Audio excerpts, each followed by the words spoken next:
जय श्री कृष्णा। आप सभी को बैसाख पूर्णिमा की बहुत बहुत शुभकामनाएं। पूर्णिमा यानी माह की वह रात्रि जब चंद्रमा अपनी पूर्ण कलाओं के साथ चमकता है और हिंदू धर्म में यह अत्यंत ही शुभ और दिव्य दिवस माना गया है। पूर्णिमा की रात माता लक्ष्मी जी की विशेष पूजन आराधना की जाती है और इस दिन कथा का भी विशेष महत्व होता है, क्योंकि चंद्रमा और लक्ष्मी दोनों का संबंध सौंदर्य, शीतलता, समृद्धि और शांति से जुड़ा हुआ है। कहा जाता है कि पूर्णिमा की रात माता लक्ष्मी पृथ्वी पर विचरण करती है, तो जो व्यक्ति दीप जलाकर शुद्ध मन से उनकी कथा सुनता है उसे विशेषकर कृपा प्राप्त होती है। इस दिन कथा सुनने या सुनाने से दारिद्रता दूर होती है और घर में स्थायी लक्ष्मी का वास होता है, कलह समाप्त होता है और जीवन में सुख समृद्धि बढ़ती है। तो आइए सुनते हैं इस बैसाख पूर्णिमा के शुभ अवसर पर आज माता लक्ष्मी जी की कथा के साथ बैसाख पूर्णिमा की कथाओं का श्रवण भी करेंगे। तो आप इन कथाओं को पूरा जरूर सुनिएगा। एक गांव में एक साहूकार रहता था। साहूकार की एक पुत्री थी। वह हर दिन नियम से पीपल सींचने जाया करती थी। पीपल के वृक्ष में से हर दिन लक्ष्मी जी प्रकट होती थीं और फिर चली जाती थीं। एक दिन लक्ष्मी जी ने साहूकार की बेटी से कहा, तू मेरी सहेली बन जा। लड़की ने कहा, मैं अपने पिता से पूछकर कल बताऊंगी। साहूकार की बेटी ने घर जाकर अपने पिता को सारी बात कह दी। तब उसके पिता बोले, बेटी वह तो लक्ष्मी जी हैं, अपने को और क्या चाहिए, तू लक्ष्मी जी की सहेली बन जाना। दूसरे दिन जब वह लड़की फिर गई तब लक्ष्मी जी पीपल के पेड़ से निकल कर आई और कहा, मेरी सहेली बन जा। तो लड़की ने कहा, बन जाऊंगी। और फिर इस तरह से दोनों सहेलियां बन गईं और लक्ष्मी जी ने उसको भोजन का न्योता दिया। घर आकर लड़की ने अपने पिताजी से कहा, मेरी सहेली ने मुझे भोजन का न्योता दिया है। तब पिताजी ने कहा कि सहेली के जीवने जाइयो पर अपने घर को संभाल कर आना।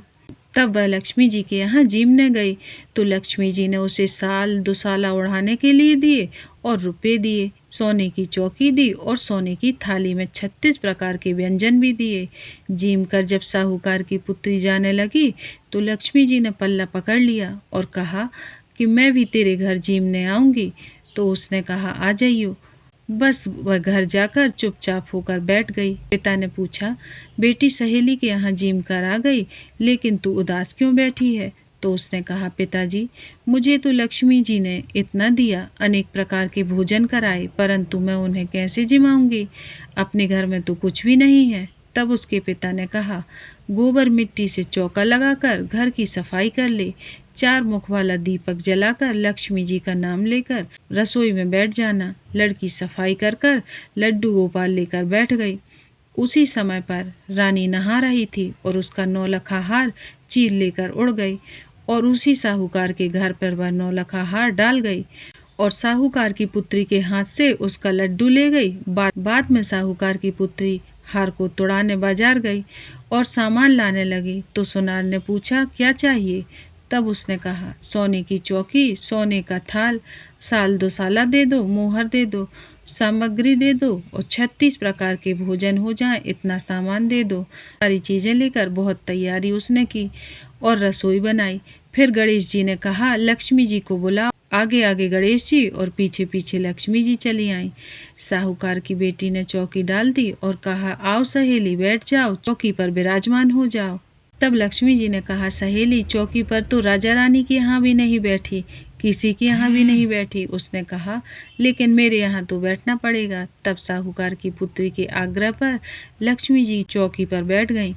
अब तो साहूकार की पुत्री ने उसकी खूब खातिर की। जैसे लक्ष्मी जी ने करी थी वैसे ही उसने भी की। लक्ष्मी जी उस पर प्रसन्न हो गई। घर में खूब रुपया और धन लक्ष्मी हो गई। साहूकार की बेटी ने कहा, मैं अभी आती हूँ, तुम यहीं पर बैठी रहना। ऐसा कहकर वह चली गई। लक्ष्मी जी बैठ गई। लक्ष्मी जी गई नहीं और चौकी पर ही बैठी रही। उसको बहुत सारी धन दौलत सुख समृद्धि दे दी। तो हे लक्ष्मी जी, जैसा आपने साहूकार की बेटी को दिया वैसा सबको देना। कहते सुनते होकारा भरते अपने सारे परिवार को देना। पीहर में देना, ससुराल में देना, बेटे को देना, पोते को देना।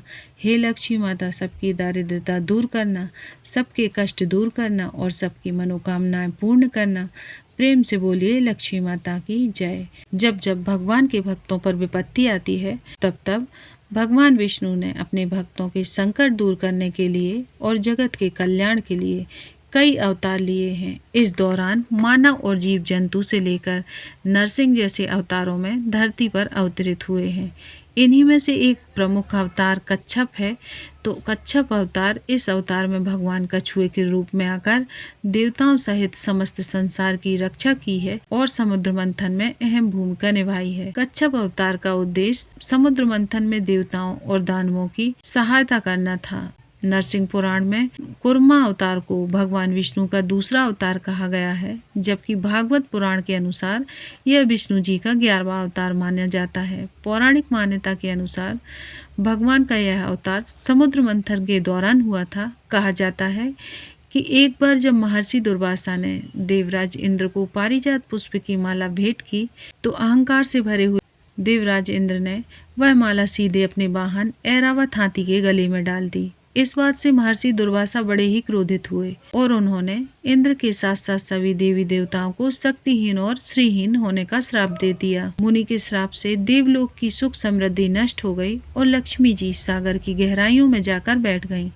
इससे इंद्रलोक ही नहीं, सोरसुर लोक और संसार का धन वैभव समाप्त होने लगा। अपनी भूल का एहसास होने पर अहंकार को त्याग कर इंद्र सहित सभी देवताओं ने भगवान विष्णु की शरण ली और भगवान विष्णु की स्तुति की। तब भगवान ने देवताओं को और दानवों को एक साथ समुद्र मंथन करने का आदेश दिया। भगवान विष्णु की आज्ञा से राक्षस और देवता एक हुए और समुद्र मंथन के लिए तैयार हो गए। मंथन के लिए मंदराचल पर्वत को मथनी और शेषनाग वासुकी को रस्सी के रूप में उपयोग किया गया। मंदराचल पर्वत को समुद्र में डालकर घुमाने पर मथनी का काम प्रारंभ हुआ, तो वैसे ही जमीन यानी समुद्र की सतह धंसने लगी। उसके नीचे किसी भी प्रकार का कोई आधार नहीं था जो कि पर्वत को डूबने से रोक सके। तो इस बात से परेशान होकर सभी देवता और दानव भगवान विष्णु के पास एक बार फिर से पहुंचे और उनसे इस समस्या के समाधान का आग्रह किया। देव दानवों के आग्रह पर श्री हरि विष्णु ने एक विशालकाय कछुए का रूप धारण किया और अपनी पीठ पर मंदराचल पर्वत को उठा लिया। ऐसी मान्यता है कि कछुए की पीठ पर चिकनाई होती है, जिस वजह से पर्वत आसानी से घूमने लगता है और इस तरह से समुद्र मंथन का कार्य पूर्ण हो सका। शतपथ, ब्राह्मण, महाभारत, पद्म पुराण, लिंग पुराण, कर्म पुराण में भगवान विष्णु के कच्छप अवतार का वर्णन है और इन सभी ग्रंथों में जीवन के 4 लक्ष्य धर्म, अर्थ, काम, मोक्ष के लिए भगवान की भक्ति और विभिन्न अवतारों के उद्देश्य के बारे में विस्तार पूर्वक बताया गया है। भगवान ने जिस कुर अवतार का धारण किया था उसे आज भी सभी लोग कुर जयंती के रूप में मनाते हैं और कुर जयंती को बहुत ही शुभ और सफल मुहूर्त के रूप में माना जाता है। आज के दिन घर में चांदी की धातु से बना कछुआ लाना भी बहुत ही शुभ माना जाता है। देव और दानवों के द्वारा समुद्र मंथन से कई सारे बहुमूल्य पदार्थ भी प्राप्त हुए थे। इनमें से सबसे प्रमुख 14 रत्न है। तो इन 14 रत्नों में से तो सबसे पहले विष का प्याला निकला था, जिसे भगवान शंकर ने अपने कंठ में धारण किया था और विष को अपने कंठ में धारण करने से भगवान शिव का एक नाम नीलकंठ भी हुआ। विष के अलावा समुद्र मंथन में कामधेनु गाय, उच्च श्रवा नाम का घोड़ा, ऐरावत हाथी, कौस्तुभ मणि, कल्प वृक्ष, अप्सरा रंभा, वारुणी, मदिरा, चंद्रमा, पारिजात का वृक्ष, पंचजन, शंख, देवी लक्ष्मी जी के अलावा धन्वंतरी देव भी प्रकट हुए थे, तो जिनके हाथ में अमृत का कलश था और इसी अमृत को लेकर फिर देव और दानवों में युद्ध भी होने लगा था, जिसे रोकने के लिए भगवान ने तुरंत मोनी का अवतार धारण किया और अमृत को देवताओं को बांटकर उन्हें अमृत प्रदान किया। तो यह थी वैशाख पूर्णिमा के दिन सुनी जाने वाली कथाएं। उम्मीद करती हूँ कि आपने यह कथाएं अंत तक सुनी होंगी। अगर आपको यह वीडियो पसंद आई है तो इसे लाइक ज़रूर करें और अपने परिवार और दोस्तों के साथ शेयर करें। और ऐसी ही धार्मिक और उपयोगी जानकारी प्राप्त करने के लिए हमारे चैनल प्रियंका धर्म ज्ञान को अभी सब्सक्राइब करें, बेल आइकॉन ज़रूर दबाएं ताकि आगे आने वाली नई वीडियो के नोटिफिकेशन आपको सबसे पहले मिले। मिलते हैं अगली वीडियो में। धन्यवाद।